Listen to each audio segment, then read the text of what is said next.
Ladies and gentlemen, welcome to the Off-Air Voiceover podcast. My name, of course, is Michael. And I'm Jen. And this is the final episode of Season 3. I can't believe it. We've made it. we've got through without getting cancelled. We've done well, Jen. Good, we've got one to go, Mike. It can still happen. And, well, Jen, for our final episode, take it away. I am so chuffed to be saying this, but for our final episode, we have the amazing Kristin Paiva joining us today. I'm going to let Kristin introduce herself, but my goodness, Kristin is an absolute legend in the animation industry, a casting director, voice director, animation coach, and newly business entrepreneur person. This is why I don't do the introduction. Kristin, help me out. No, I think you nailed it. I literally could not have done it better. You are too kind. No, you are too kind. Thank you. Not so sure about a legend. Maybe infamous, possibly. But no, I'm so thrilled to be here. Thank you guys for having me. How exciting to be on the very last episode. But yes, Kristin Paiva, casting director, voice director, coach. I realized the other day I've started a fair few businesses over the last year and a half, which is bizarre. But Paiva Productions is where I am currently at, freelance casting and directing for some of the larger networks across the business. Of course, I started with Disney. I was with Disney for a little over 18 years. And my last role with Disney before leaving was casting director and voice director and head of talent relations. So I left the Walt Disney Company in, was it 2023? That's so weird. In November of 2023, I believe it was, and started my own business because I thought, you know what, why not? Let's just go out here and struggle. You know, just really get the voice artist experience and and see what it's like to just struggle. No, just kidding. Everything's great. It's true though, isn't it? It's like, do you want a regular paycheck? Nah. That's what I want. I'd rather have stress at the end of every month and not know if I can pay for water. Exactly. Like, well, who needs that? You know, got little kids. They'll be fine. Get noodles and stuff. It's going to be fun. No, everything's been so wonderful. In fact, we've had such crazy success. I can't even believe it. I imagine you guys are affected by it as well, but the industry is so slow and so dark. So to be able to say that I've got 7 current projects that I'm working on is outrageous. 7. Wow. Yeah. Just outrageous. And I'm so grateful. It's been such a wonderful time. And just recently, so I've got a couple things going on. I've got Paiva Productions. I have the VO sounding board, which is the very first digital directing chair where talent can go on and get affordable audition reviews. They can have their dialects checked by a dialect expert. They can have their audio reviewed to ensure it's okay, and all for a very, very affordable price. We priced it incredibly cheap. Like, for instance, audition reviews, $30. So quite cheap to have it done. And we're just passionate about it. We love the service and we love to be able to bring it to folks. We also have, let's see, what else have we done? I have IASK with the Scott Parkins. So improvisation for animation with Scott and Kristin. That's where that acronym comes from. We are having a friggin' blast. We're traveling all over. It looks like you're having a friggin' blast. I have to say, like, any social post, I'm like, I want to be there so much. Oh my gosh. We truly, I'm not just saying that, like, we are having so much fun. And we really started something that just doesn't exist in the space at present, where we have 2 genres that we're working into, both improv and animation, and we combined the 2. Yeah. So while starting out on improv, we move into character-specific improv. So characters that we're actually going to work into in an animated script later in the session, and then we end with a live animated table read that I direct. And in the process, I'm casting and doing the whole thing. So it's just so cool, and it's been amazing because we've seen, this is why we're doing this, right? But we have seen measurable changes for every single person that walks through the door. And I'm not just saying that, it's not bullshit. Every single person that walks through the door has walked away with something and has upped their skills and upped their game. So it's just been really, really cool. But we're traveling all over. We're going all over the United States. Next week we'll be in New York. We're coming to your neck of the woods. We're going over to, Jen's, I think. We're going to England, London, and Brighton we'll be in. We're going to go to Ireland and take this around. So we're super, super stoked, having such a blast. And last but not least, you guys can cut me off. I told you mouth diarrhea. No, we want to hear it all. I've got so many follow-up questions. I was going to say. My God. I was going to lead into this later on. This is the I Ask World Abomination Tour. Yeah, and I love the fact that you called it a world abomination, and you are literally going around the world.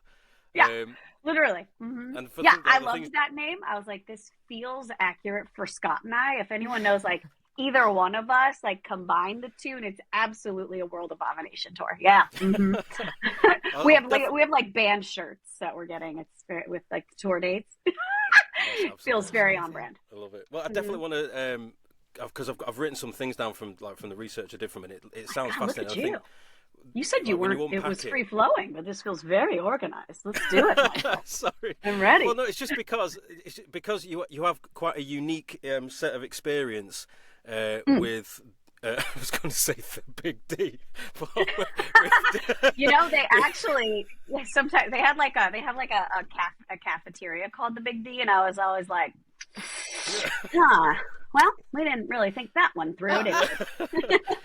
Well, I think the experience. Oh my God, we're going to get sued. Even I'm fascinated. Like the experience with Disney, I think is something a lot of people will be fascinated to know more about, because obviously it's a juggernaut of, to say the least. I mean, they would kill their brother probably for the opportunity. So. Yeah, exactly. I mean, I'm not advising that. Nobody don't do that. Yeah, no. Yeah, preferably not. I mean, is it? I think it would be a fair thing to say that I think a lot of people that want to get into animation, that their core foundations of that probably started with watching a Disney movie. Yeah, you know what I mean? So. Yeah, and totally. But that is a completely different beast to try and even get anywhere near. So, can you just give us some sort of insights to what that side of it looks like? If you're trying to get into that kind of casting, what's that world look like? Yeah, to be honest with you, and I think I started in a place where I joke now that I came from like La La Land, which funny, LA, but in the sense that like I worked for Disney for so long, right? This is where I started my career in casting.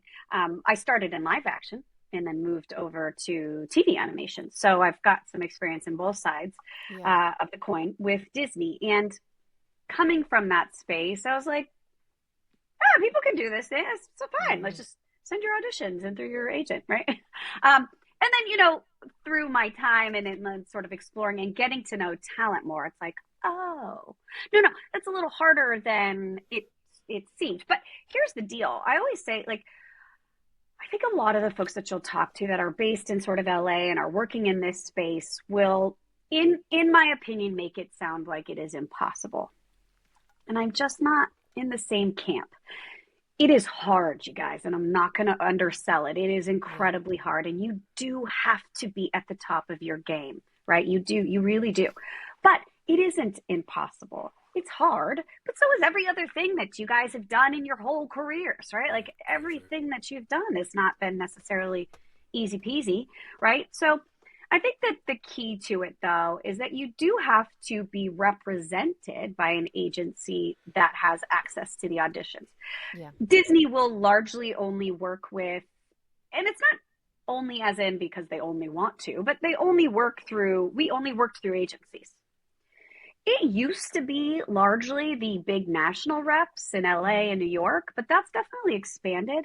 And there are regional reps around the United States that are getting the Disney stuff. So it is more honestly about your representation. The reality of any of the larger networks is that you are most likely not going to find any of their auditions on like a pay to play site or a lot of folks are finding things on Discord or on social media channels. You're not going to find anything, nothing legit on social channels or anything of the like. You're going to get those through agencies. So it would be more about just making sure that you are operating at the top of your game, which I always say, set a strong foundation for yourself of coaching and training. You have to. Mm-hmm. Without a strong foundation, your house will fall. Once you have a strong basis and you're ready to step into that world, then it's about securing a representation and making sure that they are getting the auditions from the place that you're passionate about, whether that's Disney, Nickelodeon, Warner Brothers, or whatever.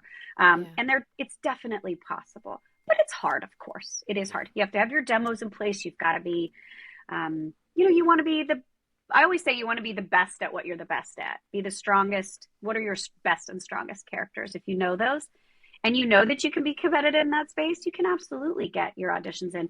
And then you're going to get them from your agents. You're going to submit them that way, and we get them on the other side. Mm-hmm. Is there ever a thing like, because I suppose nowadays, we've talked about this a few times, where through things like social media, a lot of people do repurpose content with their own voices.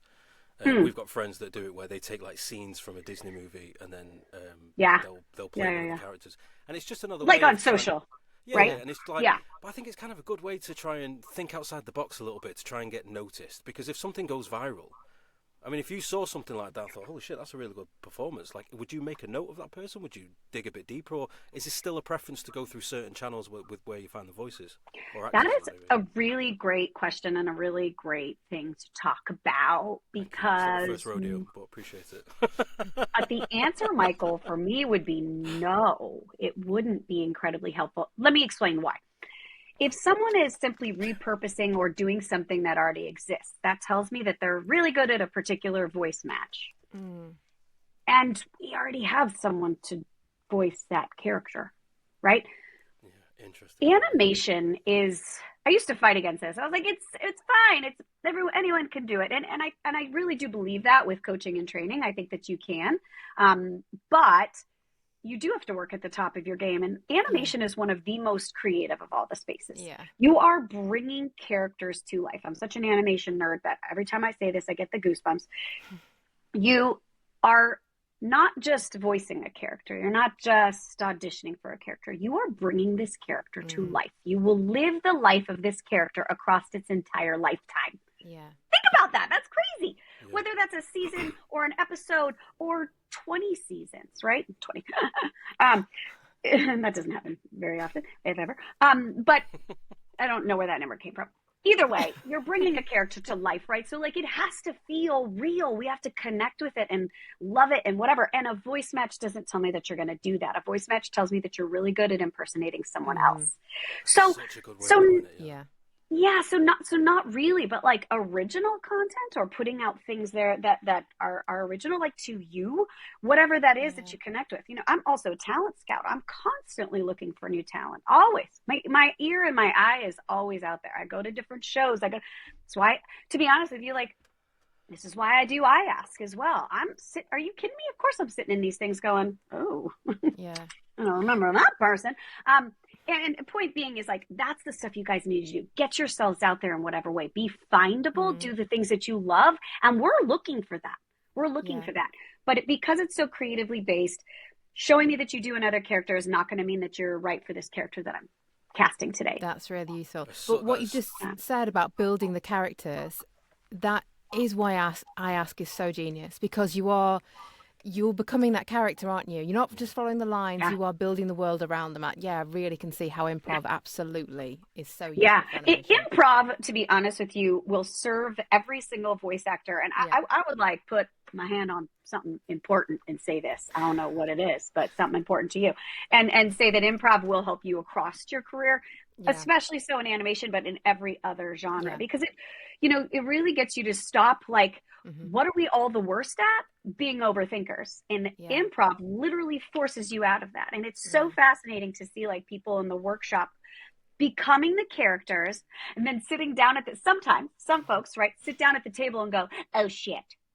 No, you were just doing it without even thinking. Do the same thing now. Anyway. Do you know, that's actually, well, there's two excellent points there. Number one, as you say, with the videos, I mean, you're absolutely right. I mean, if you think about it, it's great to be able to say, I can deliver this performance really convincingly, but like you say, at the same time, what you're doing is you're copying something that's already been created. Right. There's no originality there. Where someone's going to stand out is the originality. Exactly. Could that even be just as much as doing that character? Well, I was going to say like in a different voice, but maybe it's. I think you need to bring something that's totally new and real, and that stands out. I agree, and I think originality, it really is the thing, right? Like, you don't have to do Disney characters to get seen. And in fact, I would, again, just kind of going back to that, is that there's already folks voicing those. Yeah. And I always say, look, like, sometimes that is the dream, and I totally get it. I mean, my gosh, voicing Minnie Mouse or the Looney Tunes characters, like, holy cow, what a dream, right? But I always say, is it a dream? Is it the dream? to voice someone else's character. I feel like the dream is to originate a character that later someone else wants to voice, and they want to do the voice matches. And I will say too, just to like put it out there, sometimes that stuff can go really wrong. Like I've seen some people put some stuff out there and I'm like, oh no. I've had a gentleman that I worked with in a workshop that had, sorry, gardeners. I don't know if you can hear them. They're right outside the window. The noise cancellation, it's doing an excellent job. Okay, great. Well, I mean, they're right there. I could touch his head. ADHD. Where was I? Something about, sure. There we are. Yeah, I had a gentleman come into a workshop with me and was just really, pleased about all the, voice matches that they had. There were a lot of Disney ones. And, I really only have like honesty in my body. I'm kind. I'm not a jerk usually. Yeah.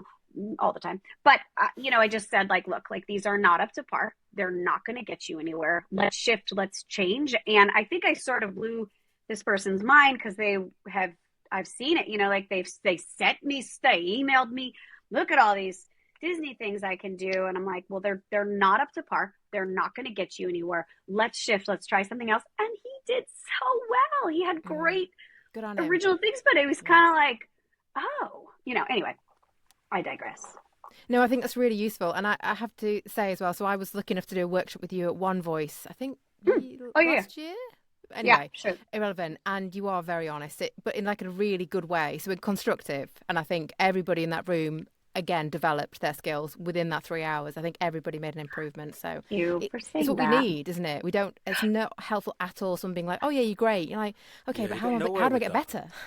To be honest with you, I think that's super damaging, quite frankly. And I don't do these things just to take people's money. I do these things because I want to be helpful. And I know that if I just say, great job, that's just harmful. It is not helpful. Sometimes the answer is that you're doing a great job, but I can always find things that can help like, punch up what you're doing. You know what I mean? But it's like if you watch, remember like X Factor, or in America's Got Talent or Britain's Got Talent, and you get some of the people that come out in the early stages and like, I've always wanted to be a singer. I think everyone says I sound like Mariah Carey, and they sound like a cat being strangled to death. And you think, who has led you down this path? Oh no, because I hate those. It doesn't sound like Mariah Carey by a long shot. And I think it's that thing it's encouragement but I think sometimes the truth has to come into it at some point because. It's almost like if when they get in front of the real people who make that actual decision and they get torn to shreds, that is crushing because they've been led to believe that their whole lives, right? Yeah, and then all of a sudden, and then the truth drops and the truth doesn't go down very well. And I think it's so I agree. It's hard. I think you need a bit of tough love though. The world isn't all sunshine and rainbows. No. I think you need. I think so. I think so. And like. Right. And but I mean, I think we've all heard it, right? I know voice actors get this all the time. We get this all the time in casting. But, all my friends my whole life said I had a great announcer voice or a great voice for animation. And it's like, okay, maybe you do have a great voice, but voice is secondary, in my opinion. Voice is not at all even the thing. What matters is, are you an actor? And I have a bad joke that I won't say here today because I realize I probably shouldn't say that in public spaces. But I genuinely believe that voice actors are the best in the business. I've worked in live action. I've worked in voiceover, and voice actors are the best in the business. And the reason for that is that you all have to, that saying like play to the back of the room in theater. Well, we don't even have the back of the room. They can't even sort of see our faces, right? So every single nuanced emotion comes from right here, your vocals and what you're doing. And that's huge. That is huge. I don't know why I've just gone on this tangent. Oh, right. People saying that their voice. Sorry, there we are. But even, so people come into it and like, oh, I've got this great voice. And I'm like, okay, but can you act? So some people always say to me like, oh, Kristin, you should do this. And I'm like, I am not an actor. I have zero training. I have so much respect for actors. There's no way I could do this. I don't have the training. I don't have the skills to do it. And I have a lot of respect for that and for voice actors.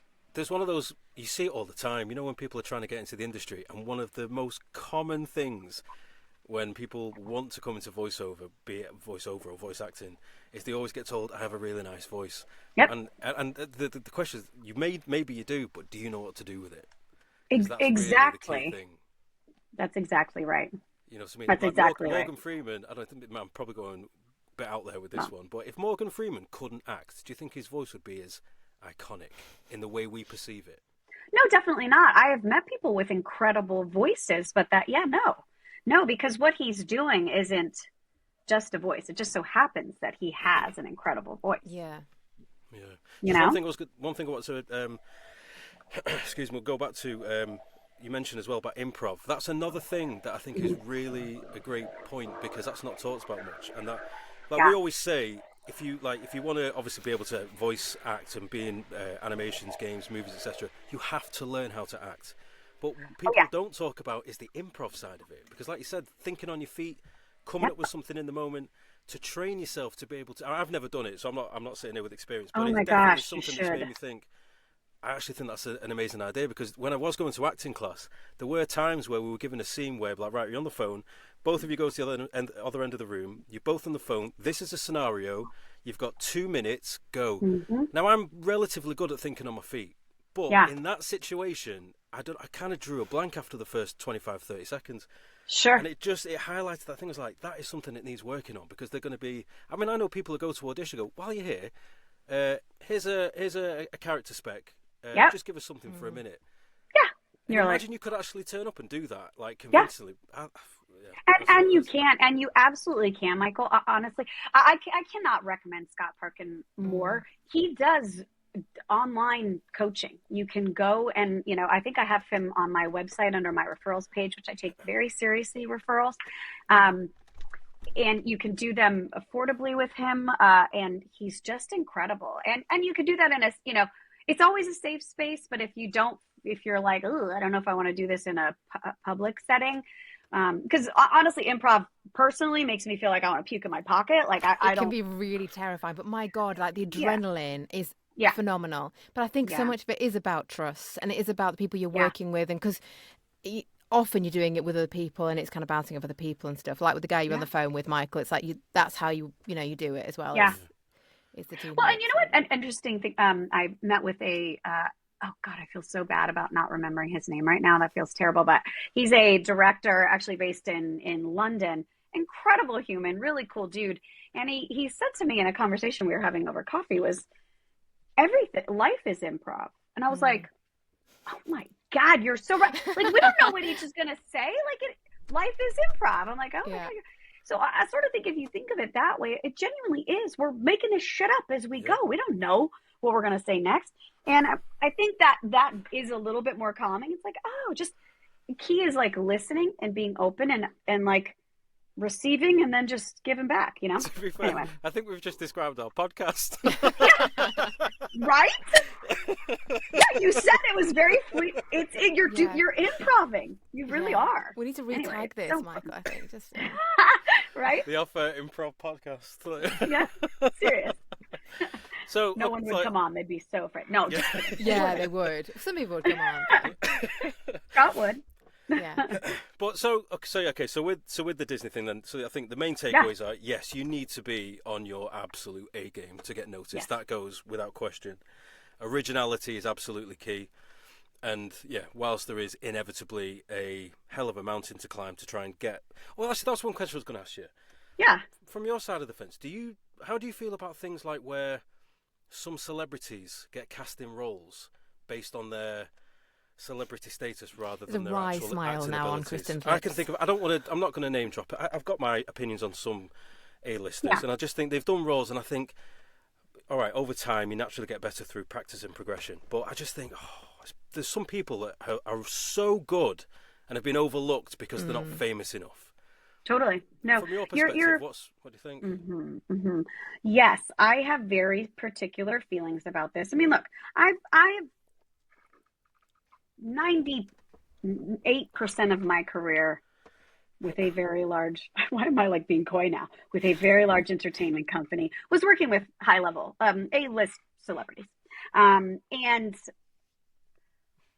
I have a lot of respect and a lot of love. Some are dear friends. This is sort of where my bad joke came in, and then I'm not going to say, but like, I do not believe that every choice that is made to the benefit of the series in a creative sense. I am a creative casting director, which for me means that I want to ensure that I have the best possible person for every single role. And I genuinely mean that. When you are looking at networks and you're looking at celebrity casting, there is always something else at play. You are serving a network that wants something to be notable, wants something to be press-worthy is a big kind of keyword. And unfortunately, celebrity names will do that for a series. I think what's really, really great is that if you look at the TV series across the board for most of the networks, I believe that you will find that it is not exceptionally celebrity heavy, that yes, you will see them. You go back and look at my shows. Are there celebs? Abso-friggin-lutely. Are they all celebrities? Heck no. Is there 1 or 2 or 4? Yeah. But are the other 20 people in the series or 150 in the series not? Yeah. So they're peppered in, and it is more, serving sort of the goal of making something noteworthy. So when you're looking at something, do we want to get it in the press? Look, this is kind of the tough side of the business. Yeah. I'm not with it, but like that press is going to be interested if you have a name, right? And not just press. I think people people are drawn to celebrities, aren't they? So are they more likely to watch it? More eyes on the show? Are they always the best? No, but sometimes it's helpful. It's a business decision. It's not a creative decision, and that's the. Agreed. It is. I mean, look at I'm not going to name them, but look at some of the big casting recently within the last couple of years that has happened for some iconic characters. So it's like, well, this is entirely off. But that's not why that person was cast. And that, in my opinion, is not the right way to go. It should be creatively based. I have a feature that I have cast, and I have celebrities in it. But guess what? I pushed so hard to ensure that the celebrities we cast were right for the roles. Because I will say there were decisions being made that were willy-nilly, and these names that were getting, this happens a lot as a casting director, but the names that get tossed at you are like, what in the world? Like literally like, oh, it's either Kristin Paiva or Scott Parkin for this role. And it's like, well, those are two very different humans. Not saying we're celebrities. But you know what I mean? Like I mean, the way that they're off. And so that's when oh, okay, we're serving a purpose here, but creatively speaking, I don't think it's always the best choice. And I just think, be encouraged by the fact that in TV animation across the board, it is not largely celebrity. You will see celebrity, but we call it something, we call it stunt casting, which is really, it's a stunted role, whether it's one here, one there, right? It's not everything. Where you're going to see a little bit more of a barrier there is when it comes to features across the board. Those are very heavily celebrity. And you said it, Jen. I mean, I suppose that there's something for the adults that go, "Ooh, I want to go see that." But look, I have a 4-year-old and a 2-year-old at home. Yeah. They do not know who Brad Pitt is or whatever. They do not. You know what I mean? They don't, and they their don't parents care. More likely to take them if Brad Pitt's in it? I don't know. I mean, I've done animation. I can't actually see don't them. Care. It's one of the ones that I still was quite surprised at. Now, I like this person a lot as for all the roles he does, but from a voice casting, Ryan Reynolds as Pikachu still is one that I can't just when the words come out of the character's mouth. I've not seen him. I do love Ryan Reynolds. For me, I just don't see the fit at all. Well, maybe that's because Ryan's done so many other roles which have matched really well. This one to me was just like, where's that come from? But again, it's Ryan Reynolds. I don't know. I think it comes from it's Ryan Reynolds. That's what I mean. It's again, it's you know what I mean? We know it's going to get millions and millions. But it's also like been tested. Like he is funny, and animation largely needs to be funny, doesn't it? So you're like Ryan Reynolds, it's going to be funny. Yeah. So totally, it's kind of like we've already tested him out. Comedy's king. Yeah, comedy's absolutely king, and largely in this space. Yeah. Is there anything from is there anything that you feel? Because I want to talk a bit more about the schools that you have and the classes and stuff, but. Yeah. What was like?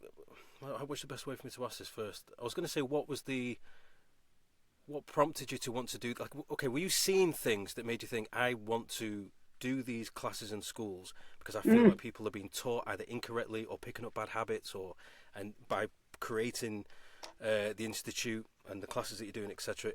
Did that come off the back of you seeing things that you didn't like that thought could be hurting people's careers? I've seen things. Yeah. So you're referring to the Paiva Institute? Yeah, but my first, what was confused, what I was going to say initially was, are there things you see actors do that you would like to say, look, I see people make this mistake all the time, don't do that, it could hurt you? Okay, well, when it comes to, okay, so that question in particular isn't as much about the institute that I started. That is kind of a basis behind, well, a couple of things. Yes, I have seen that. Yes, of course. Yes, I have seen those things. I have seen actors doing different things, and I'm like, gosh, I wish I could work with that person. So that is more of a basis behind why I coach. I'm a if huge there's talent. specifics that you're aware of, please do say, because people will be listening being like, oh God, what is it? You know, so Do's anything and that you don'ts. share, I will. Well, I will. Yes, but that is more so why I coach. I have a passion for talent. I'm a huge fan. I believe in what you guys do. I value what you do. And I always say, if I can offer any help, I want to. I want to be able to do it. So that is why I coach. I coach through Paiva Productions. And yeah, I think what I see sometimes is talent trying too hard in auditions. So things are a little bit forced. I see talent falling into traps, which I teach in my coaching sessions and workshops. And I talk a lot about, there's a lot of traps in these things. And I think a lot of times it comes from right here in our minds and folks trying to fit a certain mold. So those are the types of things that I see, or like, for instance, you know, and I kind of touched on this a little bit. It's like, I get a lot of people that are doing a good job and they're getting good feedback, especially from agents. Like, yeah, everything's good. Yeah. Well, I take a listen to the auditions and I'm like, yeah, that was good. But I'm telling you right now, I get a little over 1,000 auditions per character and I listen to every single one of those. That's my job. How are you listening to that many? I don't know. It doesn't even feel weird anymore. Like it's actually sometimes over that, like 1,300 or so. Even for one role. Like small characters. No, definitely not. These are like if you have a broader role or something. Yeah, of course, certainly if you have a more specific role, it will be smaller, but it's still probably typically 600 or so, 700. Yeah, it's not a small amount. But I don't know. It's just sort of second nature now. But when you think about that, you have a good audition. Yeah, well, so did 758 people. You had good auditions.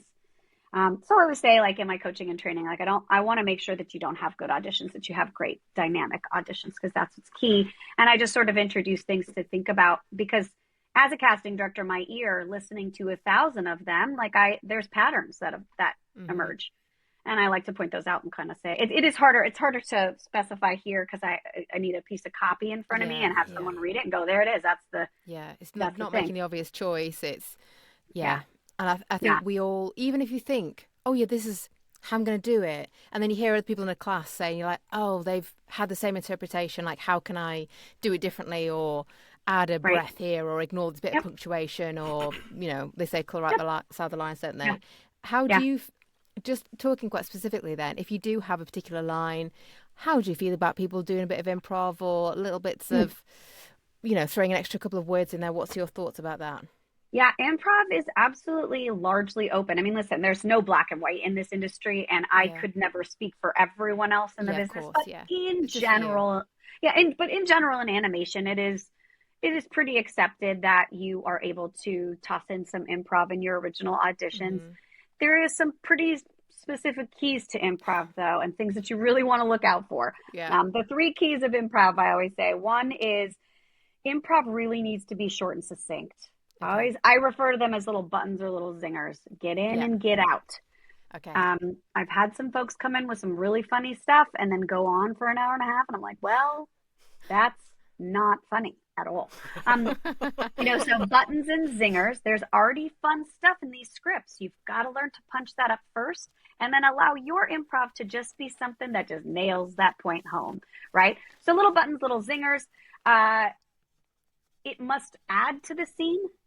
Like, I'm telling you, that sounds like common sense, but I've definitely had someone read a line like, hello, how are you doing today? Blue frog.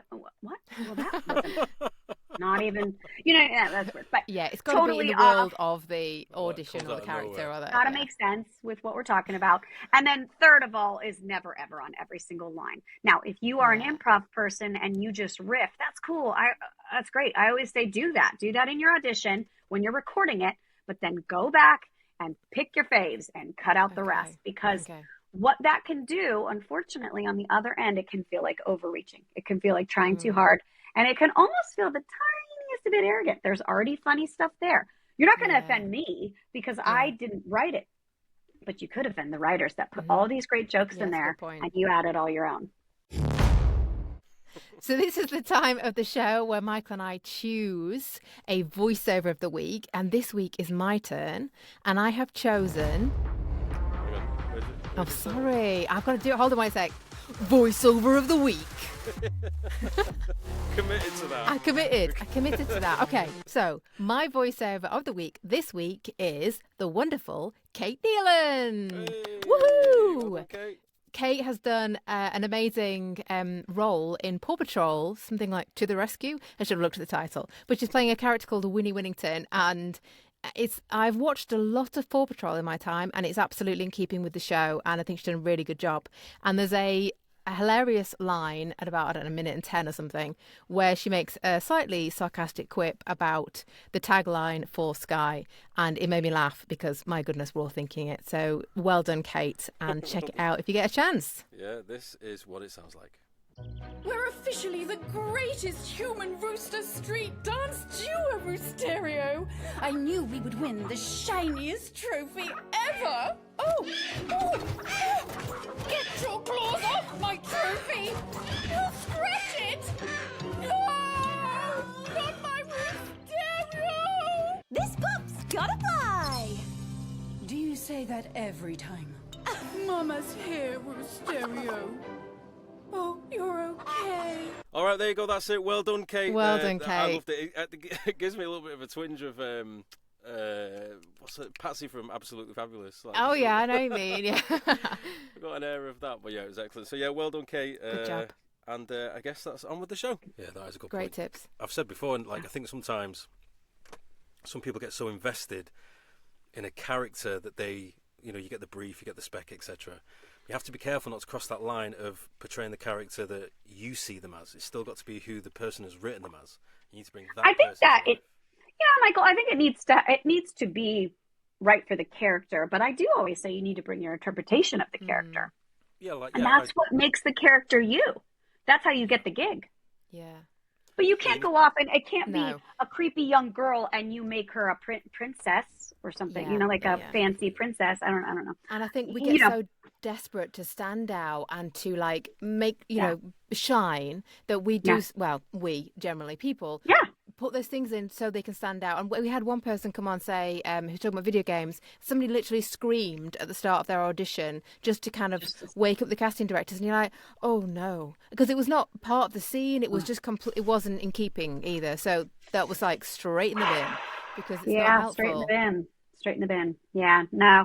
Yeah. There are ways to stand out, and they're so much easier. And like I say, I'm so sorry for not having a specific, because I do teach about it, but it is more about, let's look at this scene and what could be right for it. I think one of the keys though that you can sort of take is ignore the punctuation, ignore the cap locks, ignore the exclamation points, because I think we all have a preconceived notion about what that means. Oh, this is cap locks, I should scream. No, not really. I always say the writers only have so many ways to convey that they want a line or a word emphasized in some way. Cap locks, italicized, bold, exclamation point, right? But that can mean different things. Just because it's cap locks doesn't mean you have to scream it. Just because there's an exclamation point doesn't mean it has to be excessively loud or over the top. It could, but it doesn't mean that it has to. Yeah, well, I think one of the last ones people we had on Who Casts as well, they said that because of the volume of auditions they get, they're almost at a point where they're looking for reasons not to carry on listening. So like common mistakes people make. It could even be like mislabeling files or slating when they've asked you not to slate, things like that.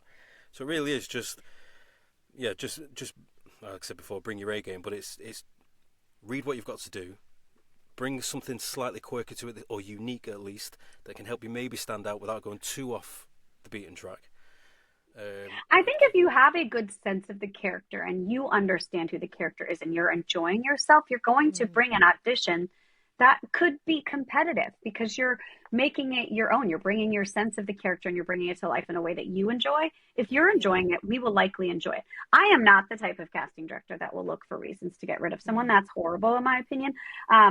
Look, the way I see it is that part of your job is to put out auditions, and a massive part of my job is to listen to them.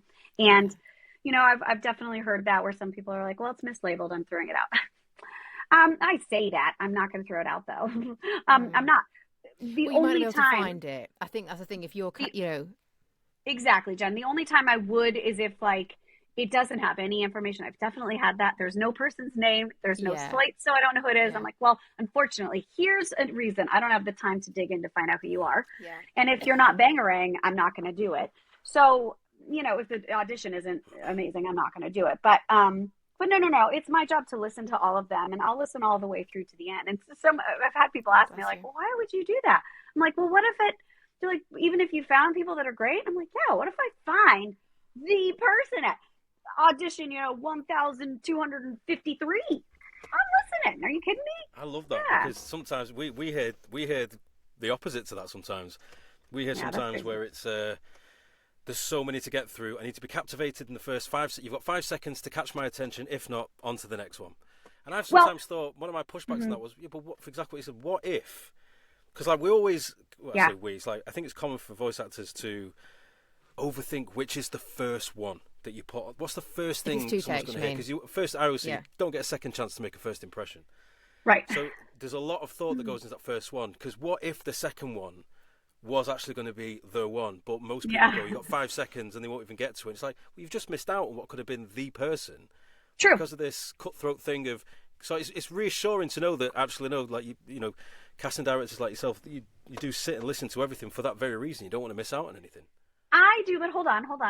Don't be okay. You just gave me a compliment that I don't deserve, because it is true, Michael. Though that the same for me is that I will know within the first few seconds of an audition whether I'm moving on or sticking around. Yeah. But to be clear about that is that there's a lot of really easy indicators up at the top as to whether or not we need to continue listening. You're not of the right age. You're not the right vibe for the series. You are, there's so many, the acting's not there. There's a lot of things within the first few seconds that go, oh, that's wrong. Yeah. And it's because it's wrong. Now, if there is anyone, however, that is even remotely in the area of like, oh yeah, this feels right for the character, or I'm liking what I'm hearing, then I'm going to listen forward.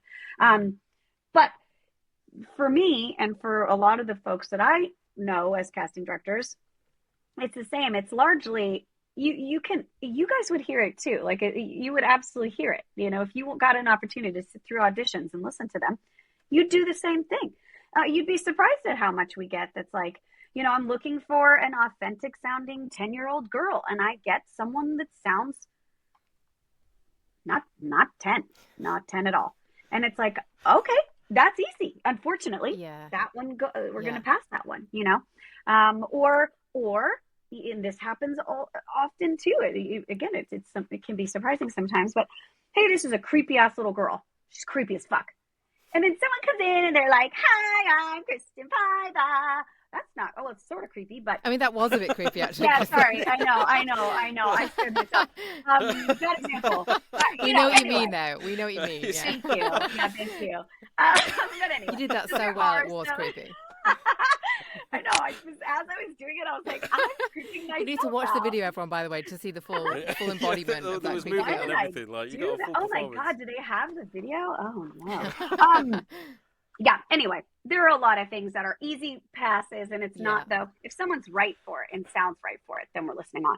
And I will say, too, if for any reason you did 2 takes, which I never suggest doing unless you have 2 very distinct characters or character choices, vocal choices for the character.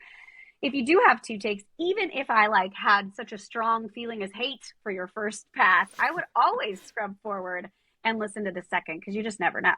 Yeah. Okay, so you might have a couple of seconds of that one, and then a couple of seconds of that one, and they're in another route. Okay, and then next person. Fair enough. Yeah. The other thing as well, it still amazes me, like you said, there are situations where the character is of a certain brief type, and people who are quite clearly not anywhere near that brief are still submitting anyway. Well, and it's what's fascinating me too is that some that the agents are sending them. Yeah, I was going to say, if you're working solely through agents as well, surely the agent's saying, thanks, but not sure you're right for this. Yeah. Well, and this is why I do, I am actively seeking out new agencies to add to my roster because I want as many options. I want to throw everything at the wall and see what sticks, But I do absolutely vet the agencies because, not everyone is doing the same thing. And, when I was at Disney, I recast, unfortunately, I was a part of the team that recast and personally recast quite a few legacy characters at Disney, which is always sad because that typically means someone's passed on. Okay. But the point being is that, one of the characters that I had, we had very specific, these have to be matches, right? Like those legacy characters, those have got to be right on. And the stuff that I get sometimes was like, well, how did this get through? It is surprising sometimes. It is surprising. Gosh. I don't know why I decided to share that, but there we are. It's informative, and it's if people aren't talking about it, it's good to put out there, I suppose. And there's so much. I'm very conscious of time, but I just want to keep you here forever. So Oh, right. We've got the time frame. No. If you're happy to stay, we're happy to stay. I meant my mind is just like, oh my goodness, so many things to ask. And you've just started working for Paramount as a voice director. I have, yes. Unfortunately, I can't talk about it yet. But okay. I can say that I am. Yeah. Are you excited? I can say that I am so honored. Yeah, it's a project that, it's just incredible to be on, and it's like a dream to be even working on it, and I'm very excited to share more in the future, but it's a real honor. We've been having a lot of fun. In fact, crazy enough, not only am I voice directing on this, but I've had a couple instances now where they've been like, can you just go ahead and direct the music? And I'm like, I'm not a music director. I could fail at this, but if you're fine giving me a chance and possibly firing me later, then but they haven't fired me yet. So been a friggin' blast. We've got these songs are bangers. I can't wait for you guys to see it. Actually, it's the one I'm doing some music on is coming to your neck of the woods, Jen, first. So exciting. What is it? Is it an animation thing? Can you animation. Oh, it's animation. Okay, Yeah. Animation. Interesting. Yeah, very exciting. I think when working on that sort of scale and with those sorts of brands, it's just I can only imagine. It's just I won't say it's a different world, but you're dealing with a different level of production, budget, actors, and experiences and processes. You'd be surprised about the budgets. They're not much different than what you might think they are. Yeah, no, you would be pretty surprised by that maybe, but yeah, I've come from that world. That's why I say I kind of joke that I've come from La La Land. Like ordinary now, just like It's not ordinary, and what I will say is that it's never gotten old. Even working for Disney never got old. Like I loved every minute of my time. Obviously there were ups and downs, but I loved working for the company and what we stood for there. But so no, it doesn't get old, but it is like it's just the world that I've worked in for so long that anyway. But I came from a really small town in Northern California, so the fact I actually just got asked to go up and speak at a graduation ceremony, which was so cool in my hometown. But that kind of thing, what I will say is that's felt so far from my reality that it felt like fiction. Like what I'm doing today didn't even feel like it could have existed. So maybe that's why none of this gets old to me. It is what I do and it is where I'm working. So it doesn't feel maybe surprising anymore, but it still feels like an honor. I'm still so grateful for every day that I get to do what I do. I love what I do. I gotta say, I know obviously, just only predominantly working on the this side of the mic. It's one of those jobs. I think I would love one day. I've said this. I would love one day to get into the direction side of things. I love it. I just love it, and I can. Well, Michael. I see why people get fulfillment from it because it's something. My partner's a voiceover as well. We direct each other all the time. Yeah. And I just love it. I get phone calls off friends sometimes. Can you listen to this? What do you think? And I love it to pieces. So I just think what a great segue, Michael, Can you see where I'm going with this? into the Paiva Institute that I recently created. Yeah. Wow, wow, wow. Yeah.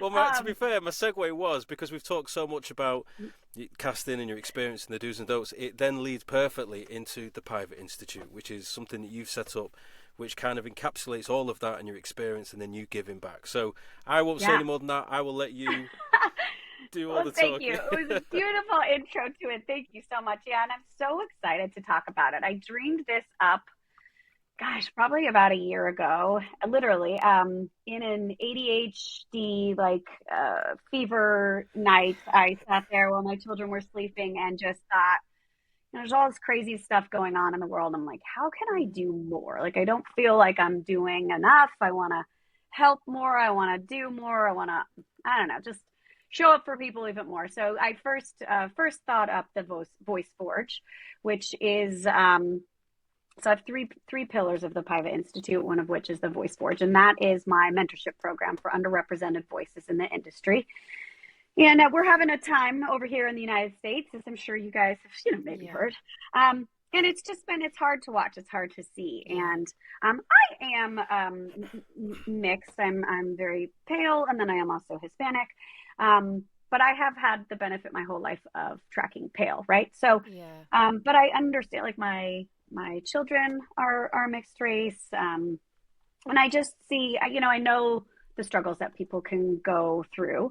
And anyway, I just wanted to show up for people as much as I could. So I dreamt up the Voice Forge, which is the, like I said, the mentorship program for underrepresented voices.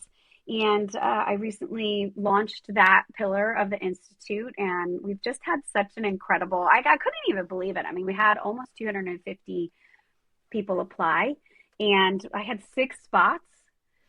We pulled out everyone's names and all descriptors because it's so funny. As a casting director, I'm really not influenced by your name. I could be your dear friend and love you more than life itself. I'm not going to cast you in a role if you're not right. It's just not going to happen. But I did feel I might be influenced by this because this is like the heart stuff, right? This is, I mean, that is too, but like, I don't know, this was we asked for their stories. We asked for where they've seen systematic barriers in the business, and that's hard. So, so I kind of wanted to strip out any identifying factors. We had a few folks, which I was so grateful for, come in and lend their help in voting and placing their votes for folks. But it was one of the hardest things I had to do was to narrow it down. Even I think I got it down to like 20, and I was like, help. I can't do it. Incredibly difficult. So anyway, we have 6. We're going to announce them soon. In fact, we meet for the very first time today, and I'm just so excited. And the coaches the mentors that showed up for this, you guys, I can't even. When will this air? When will this air? Week on Tuesday. A week on Tuesday. Okay, great. So then this will go out about the time that I announce them. So I can say it. Tina Marasco, Dave Fenoy, Scott Parkin, Jim Frank, Stephanie Sheh, who is a dubbing casting director and director. She's incredible. Ference from SVV, one of the top national agencies in this space. Tom Antonellis, a dialect coach. Jim Frank, Sam Filia, my assistant, she's going to do audio dramas. I mean, the people that showed up for literally nothing. I could offer them nothing. I had nothing. And they said instantly yes is just out. Michael Scott, who's going to teach networking. I mean, the folks that showed up to do this, it's insane. And they were all instant yeses. And that was like, holy cow, everyone's offering so many good people their time. Who do really want to pay it forward. I'm looking at the bio, so just put some a bit more information on it. So the bio on the website is a 3-month mentorship for underrepresented voice actors ready to grow. This free program offers personalized coaching, hands-on training, and expert-led sessions designed to foster growth, skill, and confidence in a space where access has too often been limited. And that is for free. That is incredible. Totally I got a little bit teary then, the way you narrated that there, Michael. Like, it's beautiful. It's not the first rodeo, Jen. Can you record that for me? We'll put it on. That is beautiful. Kristin, I'm available for castings as well. It's an amazing thing that you're doing. And I think I saw on LinkedIn as well, some people had commented on your post about it, about it being 250 entries, and people were saying it was just really nice to be able to tell their story as well, to be able to say that and write it down. And my goodness, that's incredible that you've given people that opportunity to feel heard, and that's what we all want, isn't it? And especially people who are underrepresented, who don't get these opportunities, who have to fight that extra harder. It's huge congratulations for that. No, thank you so much. I'm so excited about it. I'm so passionate about it. I'm so nervous because I want to do right by these people and make sure that, you know, I offer as much as I can. There's no guarantees in anything, right? But my hope is that we can at least offer them, you know, some of the things that they feel like they haven't had. And we heard that loud and clear. And I also want to be clear that, like, we got so many folks. This isn't going to be it's the first, but it won't be the last, I'm hoping, in success. Yeah. And I might just pull from the pile that I've already got, because there were so many people in there that really needed to be in this space. So very, very excited to get that started. And then I'm excited to hear about it. Looking forward to updates on that.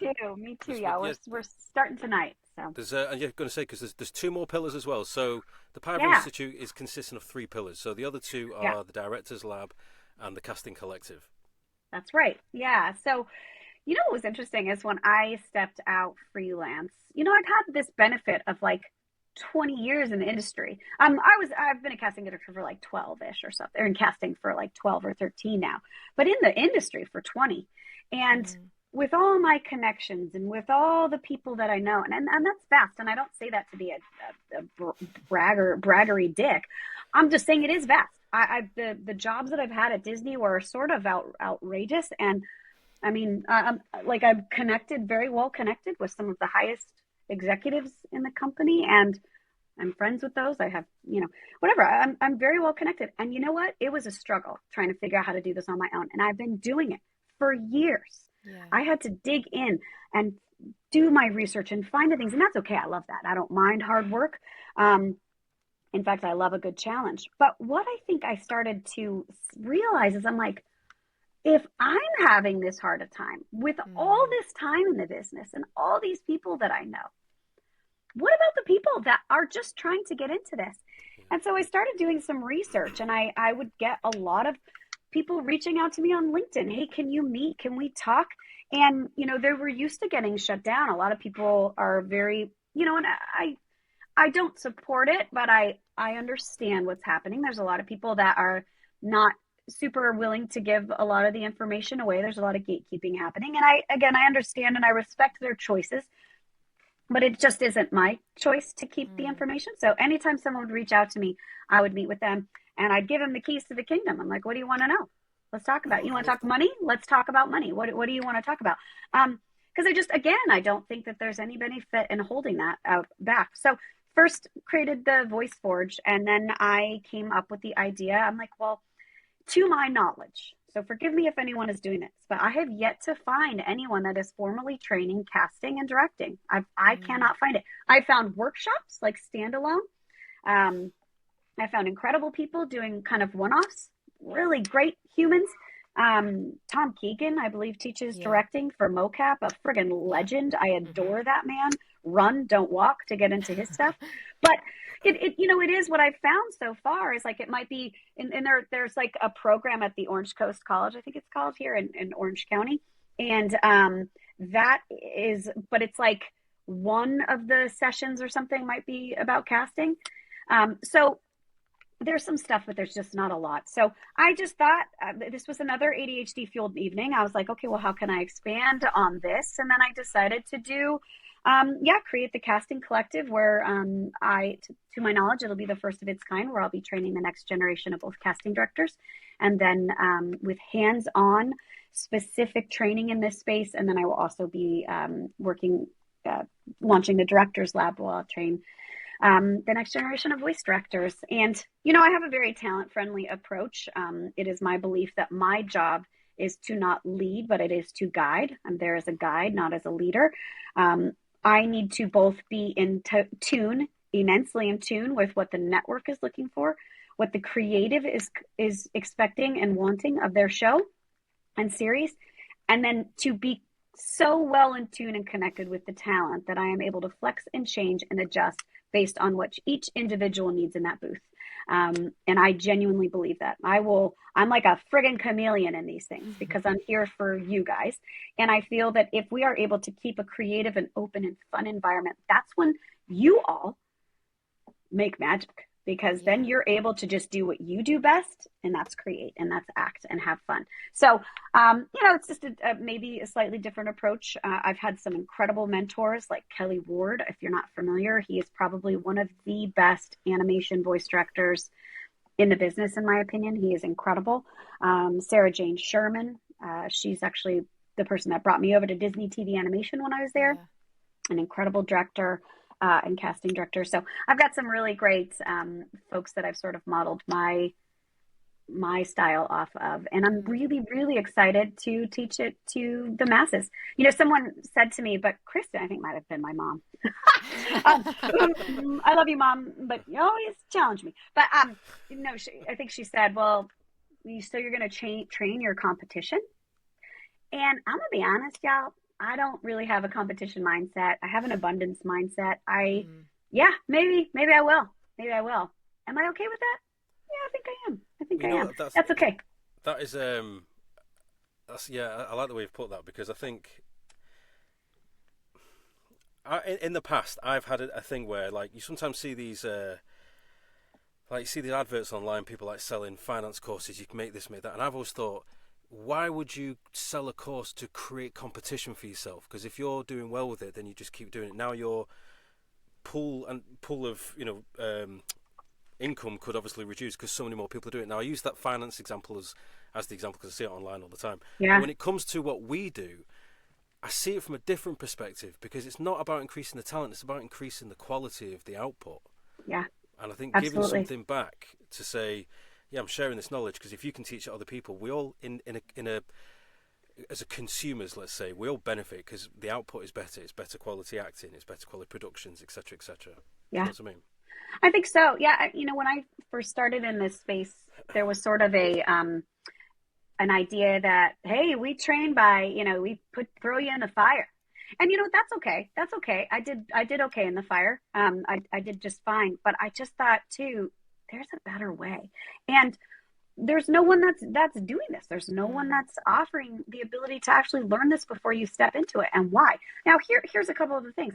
Again, I have an abundance mindset. I sort of manifest things. I'm okay. You know what? I think that it's a tough time in the industry. There's nothing that I can guarantee from this program. Not one thing. Not from any of my programs. I can't guarantee anything. I can guarantee outside of that I'll give you my best. I'll give you my all, and I'll teach you everything that I know. And I hope to set you up for success. But the industry's tough right now, isn't it? Yeah. So I think knowing that when you step into it is that there are no guarantees in this business. I don't think that I'm being naive when I say I do believe that the industry is going to come back really strong. I think that the desire for this space is incredible. And I think that the talent that everyone brings to it makes it something that we can't lose, that people don't want to lose. And I believe that strongly.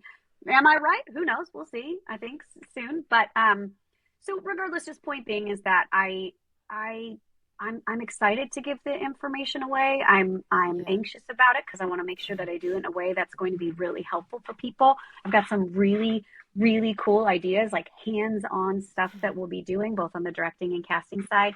And yeah, I just sort of lead with the idea that what I put out into the world, like, hopefully comes back in the sense that, like, I'm just putting out positivity. I'm just leading with honesty and integrity. And I hope that comes back in some way, whether it's just... I'm sure it will.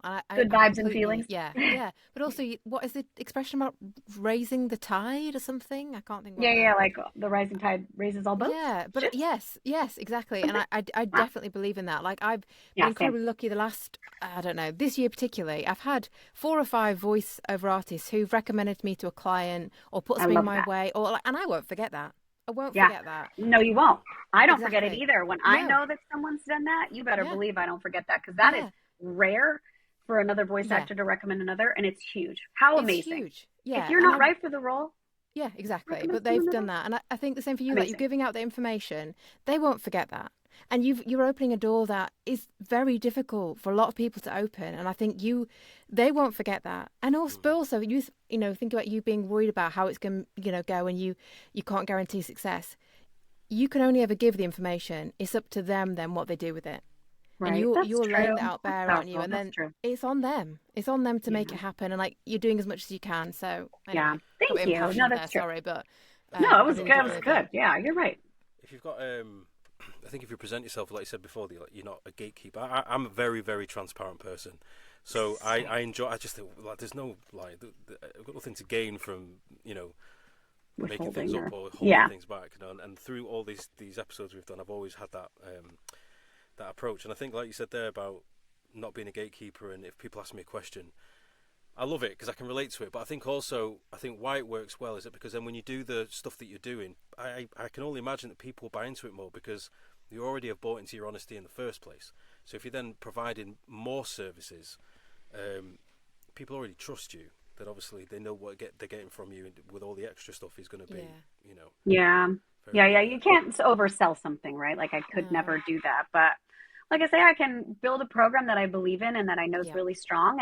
And yes, it's not going to be like super cheap. It's not going to be super expensive, I think. But regardless, I think what's kind of interesting about it is that if anyone even was like, I really think I want to do this. One of the things that I talked about in that graduation speech, and I know we're out of time here, but was simply that when I left like high school and everyone goes, oh, you have to know what you have to do. Like this, you figure out your life now.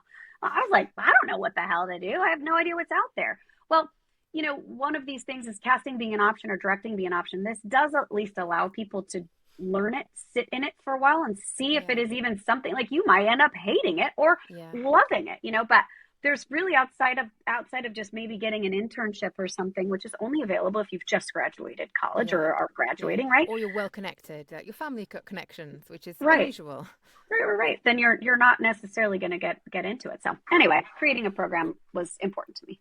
Just to kind of go full circle then, because obviously we can't not then just go into can't not talk about the I Ask because.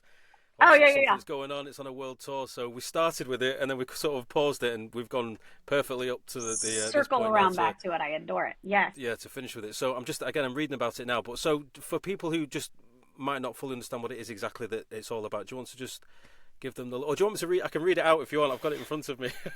I would love for you to read it, Michael. Yes. All right, here. So this is the I Ask World Abomination Tour. So this is essentially what you will get, what you will gain, as it's written.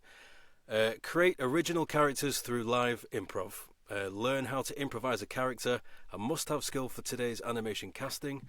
Get direct, actionable feedback from a casting director and improv master. Receive voice direction to strengthen your reads and audition technique. Perform in a full-length animated table read. That's a good one, That's great. Yeah, it's cool. Yeah. Doesn't really happen. And then walk away with stronger skills, more confidence, and new tools to level up your animation work. Now we've because obviously I know you are coming to the UK, but obviously got a lot of space in America. We've grown quite a decent audience in the US through the pod. So let's have a look. So you're in New York at the moment, is it?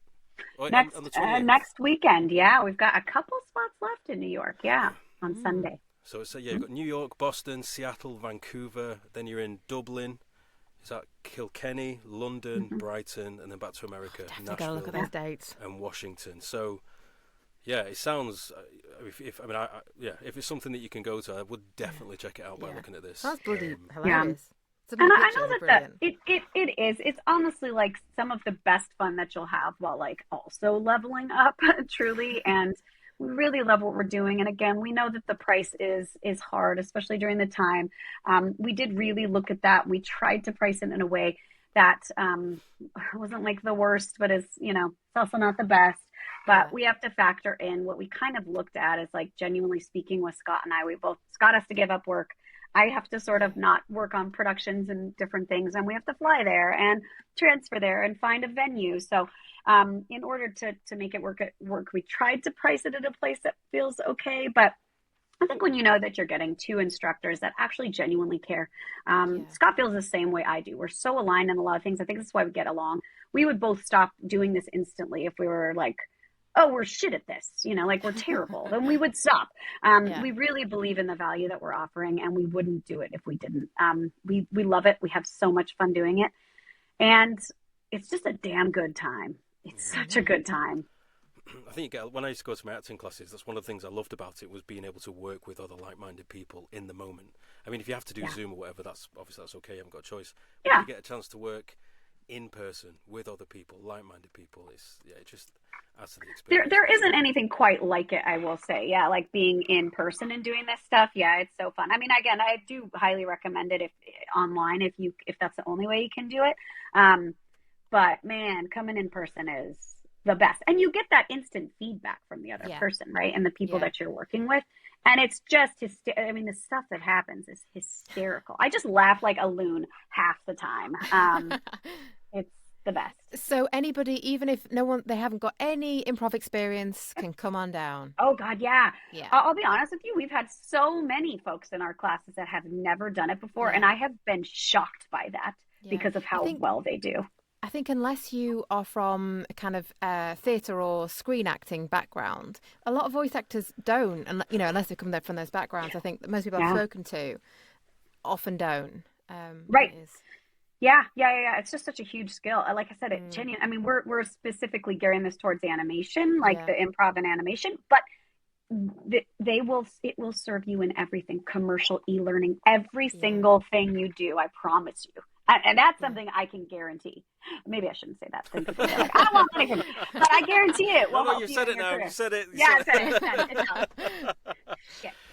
Well, listen. I mean, I generally could keep talking for hours. There's still things I've just thoroughly enjoyed talking to you, Kristin. Thank you. I am melting in here, though. I've had to open the door a few times. I know, you poor thing. It's so hot. I'm used to it. It's like 30 degrees here. Us Brits. It is. Hopefully, I've had to open the door a few times, but I did it when I wasn't speaking, so hopefully the cat's not joining. Yeah, it sounds good. I can't tell, but then again. But yeah, honestly, Kristin, thank you so much for everything you've shared. No, thank you guys. It's been excellent. I've thoroughly enjoyed it. I really have. Yeah. Oh, and by the way, just out of interest, your VO directing course, is it online only or is it in person?